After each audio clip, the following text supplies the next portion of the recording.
On July 4, 1884, France presented the United States with an incredible birthday gift, the Statue of Liberty.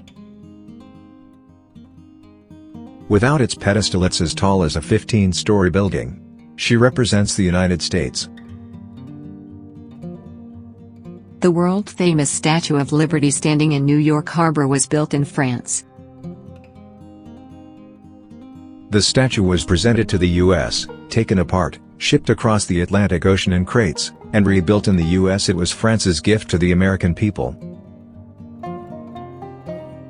It all started at dinner one night near Paris in 1865.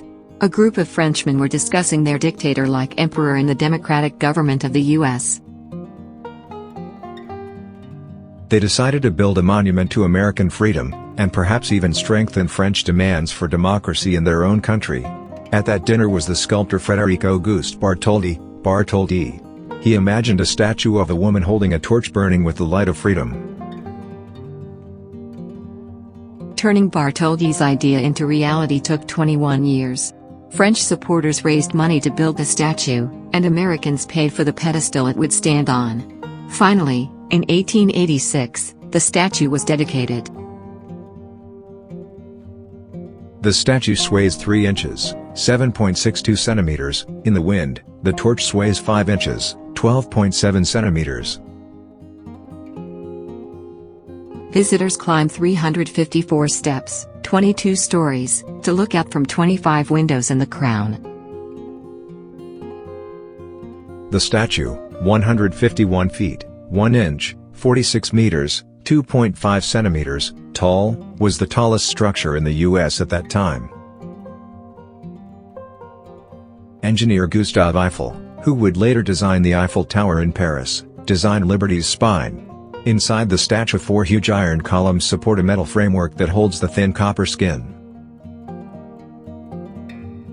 Frédéric-Auguste Bartholdi knew he wanted to build a giant copper goddess. He used his mother as the model. The statue is covered in 300 sheets of coin-thin copper. They were hammered into different shapes and riveted together. The arm with the torch measures 46 feet, 14 meters, the finger, 8 feet, 2.4 meters, the nose, nearly 5 feet, 1.5 meters. 7 rays in the crown represent the Earth's 7 seas. The New Colossus, a poem written by Emma Lazarus in 1883, is on display on the statue's pedestal. The Statue of Liberty is coated with a thin layer of copper, which turns a blue-green with age due to chemical reactions between metal and water. This process is known as patination and occurs with most copper when it's placed outside. The true color of the Statue of Liberty before patination was a shiny reddish-brown color. During renovations to the statue in 1916, Gutzon Borglum, the man who sculpted Mount Rushmore, was appointed to cut away much of the copper surface of the torch's flame and install glass windows. Snow and rain leaked in through the windows, aiding in corrosion. In the mid-1980s, the statue's 100th birthday, the old torch was removed due to excessive damage and placed in the monument's museum. The replacement torch is now covered with gold leaf. Did you know the Statue of Liberty was a lighthouse? That's right, until the restoration of 1986, the torch acted as a lighthouse for ships coming into New York Harbor. The Statue of Liberty was the first lighthouse to use electric lamps. The government had to reserve a whole energy plant just to power the statue.